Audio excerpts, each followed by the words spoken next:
Hey y'all, so what books do I plan on reading this fall? That's what we are going to be talking about today. Welcome back to All About April. I am so excited for this episode. There are 6 books at the top of my list for me to read in fall 2024. I do want to go on ahead and give a disclaimer. I'm not one of those girls who reads like holiday books based on the holidays. I'm just gonna read a book because the book makes me feel like I should read it. That's it. I have no other words or qualms about it. That's just how I feel as a reader. So I know that some people tend to read more suspenseful thriller books because it's fall. Not me. I'm gonna read romance books all year. I'm gonna read historical fiction books all year.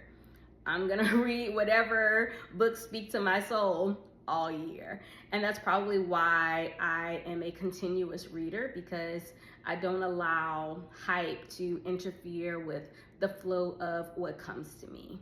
So without further ado, let's hop into exactly what I plan on reading this fall. Now, the first 3 books that I'm going to tell you about, I don't have the physical copies of them with me, but they should be coming and I'm excited about them nonetheless. So, book 1 is going to be Masquerade by O.O. Sangoyomi. I hope I'm pronouncing the last name correct. However, this book, I have never read any books by her. If I'm not mistaken, this is a debut novel by her. And this book details a woman who was kidnapped by a man that she thought was a vagrant who happens to be a king. And she is forced to marry him. Now, she don't want to, but as we know, what do? You're gonna tell a king no in that type of society? Absolutely not. So as she tries to evade that society, there are a lot of dangers that are going to show themselves, which lead her to what exactly is going to happen. We don't know, and this is why I'm very, very intrigued by this story. It's somewhat giving Children of Blood and Bone with a little bit of some abidare in there. In love with it. So I'm waiting for it to come in through the library. I will definitely let y'all know exactly how I feel about it in my monthly wrap-ups, but it should definitely be on your TBR personally. Now, book 2 is going to be by the Abidare, And So I Roar. I ordered this book a few days ago from Walmart. I had a gift card for my birthday, so it was free. If it's for free, it's for me. And I'm really, really excited about it. I read her first book and loved it. And I just know that this book, the follow-up, is going to be fantastic as well. I've been seeing the ratings. I have not seen one person say that book 2 fell into a sophomore slump. So knowing that the character, she was fighting to go to school and so forth, I am just really, really excited about what this is going to entail and to be able to read it. And, Abby, she's gonna get my coins because she's just that kind of writer. It's just what it is. And book 3 is from my girl, the Maureen Smith, Boss of Me. So this book is only available on ebook as of now. When she releases the physical copy, I will be buying, okay?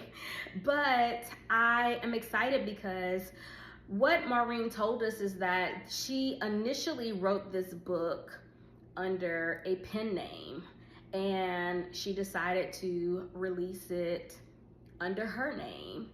And so we are blessed to know that she has this book. So this is actually book 1, if I'm not mistaken, in a 3-part series.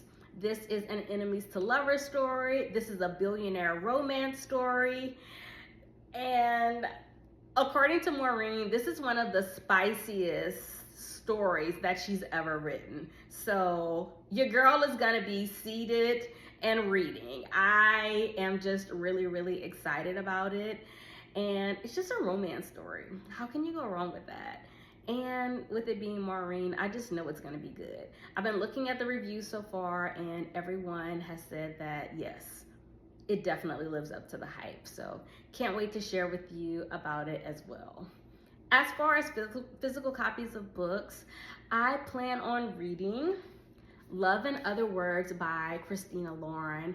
I've already read 2 books by them this year, and this duo really, to me, gets it in regards to writing. And I just love the fact that they so brilliantly combine humor and romance and just great storytelling within a book. So from my understanding, this is a second chance romance, which I am in love with as well. I know it's not fake dating. I know it's not friends to lovers, but your girl loves a good romance story. And I also love their writing. So the people who have read it have told me that this is one of their favorite books by them. So if they feel that way, I'm pretty sure that I will too. The next book that I plan on reading this fall is going to be Kristen Hanna's The Nightingale. This book has an overall 4.8 rating, okay? Books with thousands of ratings. When I say thousands, like 20,000 ratings, that means that there are people who have not even rated the book. I'm ready to read it. Everyone I know who has read this book has said that they have cried. And this is also one of their favorite books that they have ever read. So if y'all feel that way, I'm ready to feel that way. I also have never read a Kristen Hanna book. And so I'm ready to introduce myself with this particular book because I feel like it's just gonna give me all the feels, especially for the fall, you know, as I sit under the covers with my, you know, as the leaves fall, I want to have all the feelings. And so as everyone says, this is going to give that to me. This book is also being turned into a film, and I hope, y'all know how movies go, we always love the book more than the movie, but I hope that the movie ends up being just as great as everyone says the book is. And finally, the last book that I plan on reading this fall is by the Black romance legend, the late and great Frances Ray. I saw this book at Half Price Books and I grabbed it quickly because some legends, it's really, really hard to be able to find their books once they have passed. And I definitely needed to have this. And also, being that I am in this book space, we need to talk more about some of the legends who have paved the way for Black romance writers of the present. And Frances Ray was definitely one of them. I remember reading her for book club whenever I lived in Dallas. Loved her then, love her now, and we are bringing her back to the front where she belongs. This book, In Another Man's Bed, entails a woman who finds out that her husband is cheating on her, but then he gets into this car accident and she's faced with deciding should she save her life or should she follow her heart, as this man also enters her life and is treating her the way that she is supposed to be treated. As always with Frances, you're going to be given great storytelling, and I just cannot wait to dive into this one because I actually have not read this particular book. I remember when she passed how everyone felt, so I'm really, really excited to dive into this. Out of these 6 books, let me know, which one are you most excited about me reading? And for you, have you read any of these books? Do you anticipate reading any of these books? Let me know. I want to hear from you.